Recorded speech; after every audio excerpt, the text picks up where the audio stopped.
Hey everybody, this is Ethan from REC Canada, and this is just a quick video breaking down the numbers on a rental property.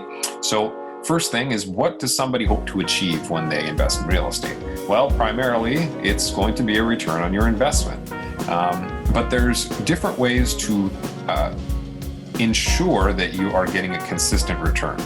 The goal for a lot of investors is for the rental income that they make to cover all of the expenses of that property.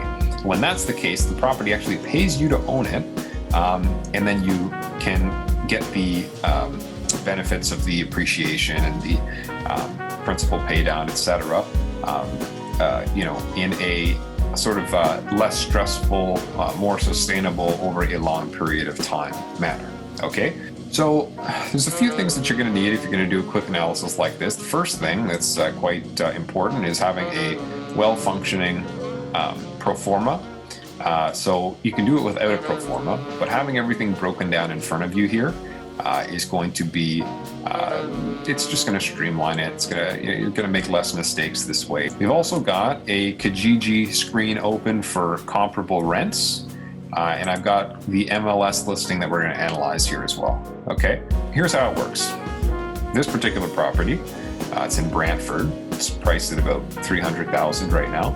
Let's say I wanted to buy this property. I'm going to say, all right, purchase price looks pretty good. I like the Brantford area. I know that someone's probably going to rent it. What is the rent versus the expenses? That's what I'm trying to figure out here. Okay, so we're going to jump over to our pro forma. We know that this thing is priced at just under $300,000 there.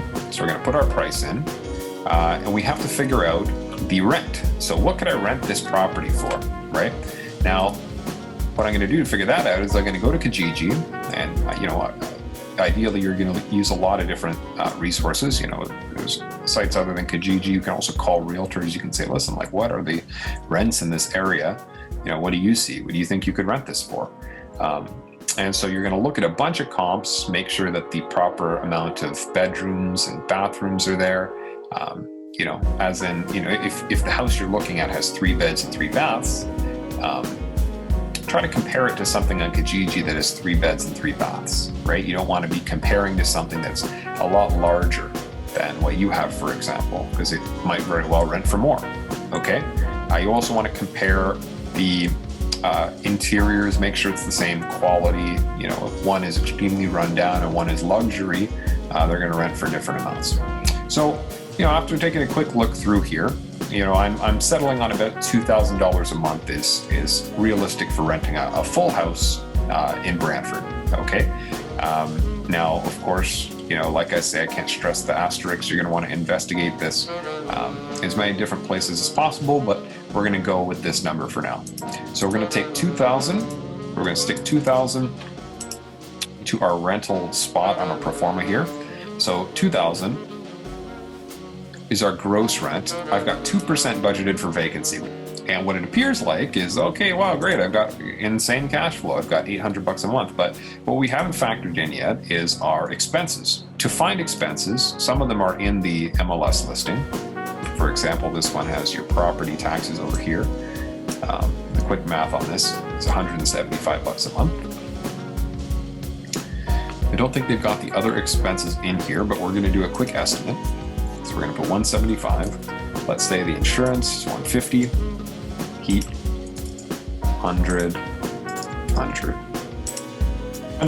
Okay, we got 5% for property management, 5% for repairs and maintenance.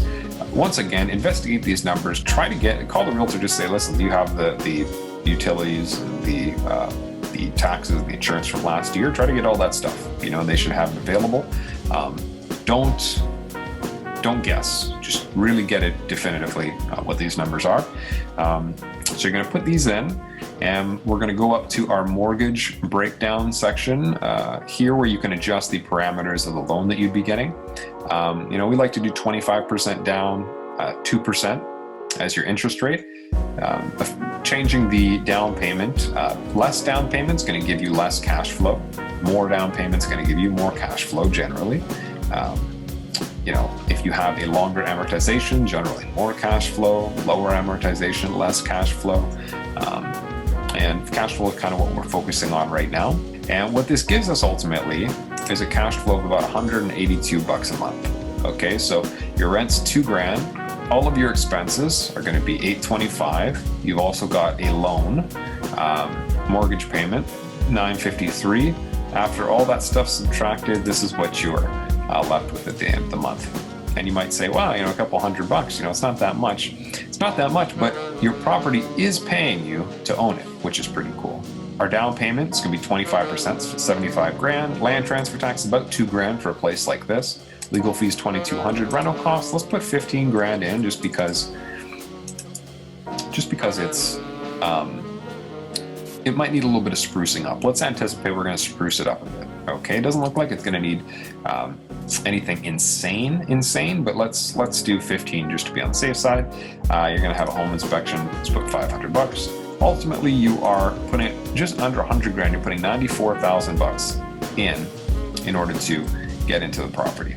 Okay, and what that's going to yield is, on that money, your cash flow is about $2,000.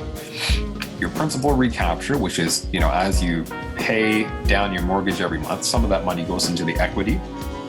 And then your property is going to appreciate this, depending on the area. Some areas are insane, but you're going to get some appreciation of the area too, right? And also, depending on the amount you've renovated, you can force the appreciation by updating different parts as well. So at the end of the day, we're looking at about a 25% ROI here, okay? And it's better return than you're going to get in a lot of places, better than the stock market in general, for sure. This might be something that you really consider purchasing. Hopefully that makes sense. It's pretty basic, and you're going to want to investigate everything, but this is kind of how you're going to look at these numbers before you consider purchasing the property. Okay, thanks so much.